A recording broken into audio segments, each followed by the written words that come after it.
Hello, class. This is week 4. You actually get a break this week. This week, your discussion board question will be due on Thursday night. However, your assignment to create a storybook on Black History leaders is not due until February the 9th. So get a bit of a break there. Also, if you had trouble finding a partner this week or you didn't have a partner to send your link to the quiz to, send me an email and I will regroup. And those folks who are on the list that did not have a partner, I will send you. I will send those names of people that you can partner with. So if you had a problem last week and you didn't have a partner, just send me an email and I will regroup that and make sure you guys have partners, okay? So you're going to be writing a Black History book for children. Make sure you're writing your book on the grade level of children that you want to teach or that you're teaching right now. If you're teaching small children, you're going to be using Story Jumper.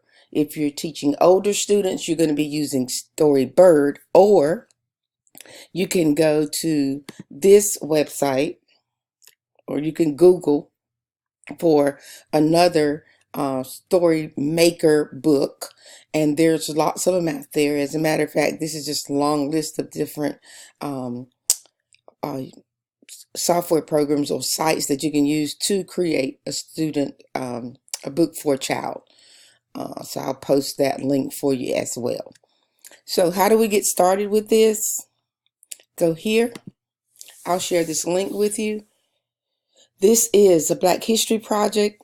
You'll write a book dedicated to African Americans for Black History Month, because we know Black History Month is coming up.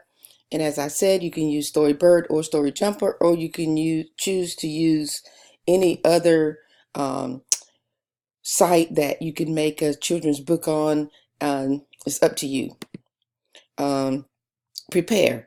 Creating a nonfiction book for smaller kids or students at any age can be challenging tasks, because you want to make sure that the students understand the content and that it's not just about the pictures, but it's also about the content. So to recognize Black History Month, you will choose 5 African American leaders to focus on. Choose leaders that you are not familiar with. What does that mean, guys? That means that we won't be using Martin Luther King, Harriet Tubman, Hank Aaron. Let's use some folks that we can present to students that they possibly don't know. Use informative text, so make sure that you're using facts. You can go to the Smithsonian Institute, or you can use some of the links that will be on this greatest African Americans list. You can find some facts there as well. Be reminded of who your audience is. So if it's little kids, write so they can understand. Before you start writing your book, you want to review Story Jumper and Storybird to see which website you'd rather use, and to also see how those websites look, because Story Jumper looks more cartoon-like for small kids, and it's mostly geared towards students maybe K3.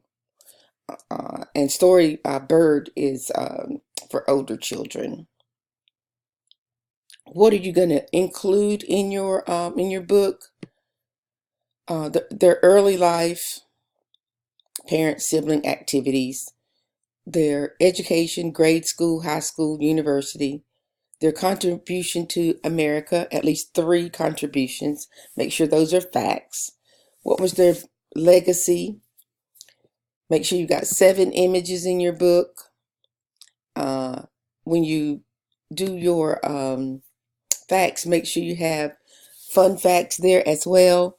And you need 3 quotes or 3 fun facts. And then you must add your voice to your storybook. Now in Story Jumper, students can record their voices, but I'm not sure you can record your voices in Storybird. Now, if you teach K-12, like I said, you might want to use Storybird, but if you want to use Storybird for smaller kids, you can use that one too. It makes no difference to me which platform you use. Note, do not choose leaders from the same state. And what I need you to do is to share your presentation in the discussion forum And you'll also share it with a teacher via email, and I need you to load a copy of that email in Blackboard, and of course share the link with me. Let's see, story. This one is a link to your discussion forum question. Story bird looks like so. You'll have some samples there. There is not a lot of ways that you can use images in Storybird, but like I said, it's for older kids. And then Story Jumper. I thought I had it here, but I don't have it up. Let me put it in. Story Jumper. Guys, this is not an easy task. You think, oh, I got to do is just put in some Black History, folks, but maneuvering with these sites is kind of tedious. And this is the one for Story Jumper. You're able to create student books here.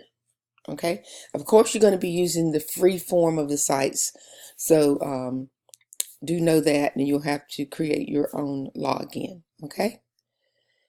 Let's see. Let's take a look at the weekly assignments. Like I said, your assignment's not due until February the 9th. And we're looking at week 4. Here we are. Okay. Ignore this, guys. Just know that you're going to be creating a digital book, but IST standards we've already done. So Story Jumper is due February the 9th. And you have your examples that I've already given you. Okay. And there's just some guidelines for you. The guidelines are actually on this link. Okay. And don't forget that you're going to be emailing it to a teacher. And that'll be about it, guys. And thank you very much. Have a great week.